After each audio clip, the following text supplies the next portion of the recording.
In this midday, we have two major developments in the fight against COVID-19, all within the last 24 hours. First, U.S. regulators finally granted full approval to Moderna's COVID-19 vaccine on Monday. That's after tens of millions of Americans already received the shot through the emergency more than a year ago. And second, the country's regulators are now using drug maker Pfizer to apply for emergency authorization for its COVID-19 vaccine for younger children. So that's for 5-year-olds down to 6-month-olds will be able to get their 2 doses of the Pfizer shot. On Monday, a person familiar with this matter told the AP the company's application could be submitted as soon as today. Also, the vaccines could be available for you as late as this month. And Dr. Bernard Ashby is joining us from Miami to discuss these latest developments. He's a cardiologist and the Florida State lead for the community to protect health care. Dr. Ashby, welcome back here to the Midday Jolt.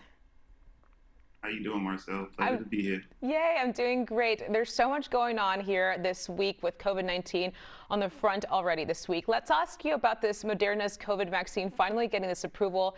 It's insane to even think about it. It's already this move that has given the millions of Americans across the country to get their shots. What does this mean moving forward? Well, first of all, my question is why has it taken so long? I mean, to your point, we literally had millions of folks who have taken this vaccine, including myself, and the safety and efficacy were quite apparent early on and continually. It's actually the most effective vaccine that we have. The outcomes in terms of decrease in hospitalizations and deaths are actually superior to the Pfizer vaccine. So to me, it just seemed like it was long overdue. But I guess, it may decrease some of the vaccine hesitancy around the mRNA vaccines, but I think that's probably a drop in the bucket given the fact that most people have decided whether or not they're going to get vaccinated or not at this point. Yeah, and doctor, there's a big decision coming up for parents when it comes to regulators urging this Pfizer to get the emergency application submitted for kids as young as 6 months old. I mean, there's already so much hesitation. These are parents' kids. They're so protective of their little babies. So how would you encourage parents to give it the green light once they have this approval to do so?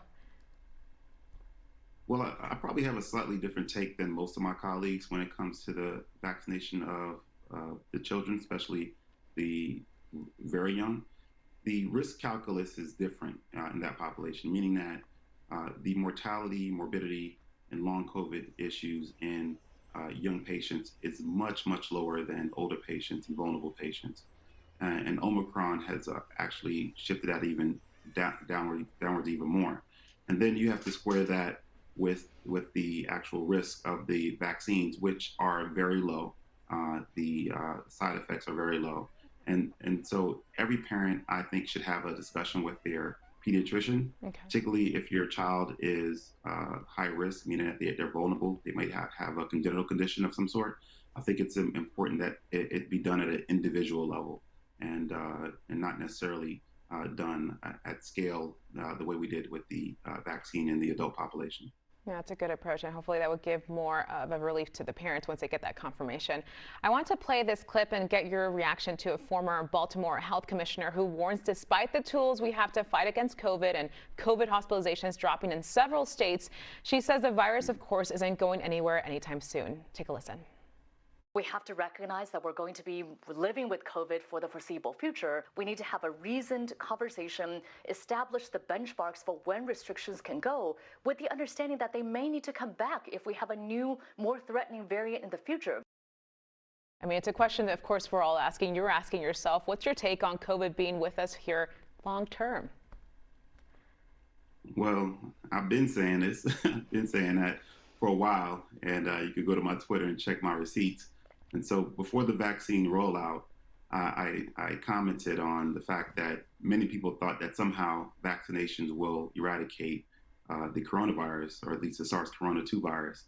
And it was clear that this virus is not going anywhere. It's going to be here for the rest of our lives, including the foreseeable future. And the only question is, how do we exist with the COVID-19 the coronavirus in the background that causes COVID-19.